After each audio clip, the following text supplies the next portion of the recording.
तर पर्वती मतदारसंघात अश्विनी कदमांचे निकालापूर्वीच अभिनंदनाचे बॅनर लागले। पर्वतीमधून अश्विनी कदम पवार गटाच्या उमेदवार आहेत। विधानसभेच्या निकालापूर्वीच अश्विनी कदमांच्या विजयाचे बॅनरही लागलेत आणि याचा आढावा घेतला आमच्या प्रतिनिधींनी। पाहूया।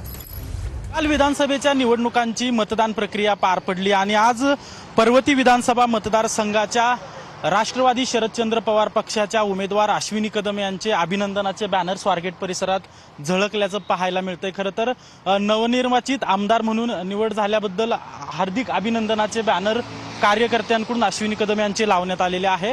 खरं तर पर्वती विधानसभा मतदारसंघात महाविकास आघाडीकडून अश्विनी कदम तर महायुतीकडून माधुरी मिसाळ यांना उमेदवारी देण्यात आली होती, परंतु पर्वती विधानसभा मतदारसंघात आबा बागुल यांनी काँग्रेसमधून बंडखोरी केल्याचं पाहायला मिळालं होतं। त्यामुळे मतांचं विभाजन झाल्याची चर्चा देखील होती, परंतु निकाला अगोदरच आता अश्विनी कदम यांचे बॅनर लागल्याने पर्वती विधानसभा मतदारसंघात मोठी चर्चा सुरू असल्याचं पाहायला मिळतंय। खरं तर निवडणुकीच्या निकालानंतरच पर्वतीचा आमदार कोण असेल हे समजणार आहे, परंतु तत्पूर्वीच अश्विनी कदम यांच्या कार्यकर्त्यांकडून बॅनर लावल्याचं पाहायला मिळतंय।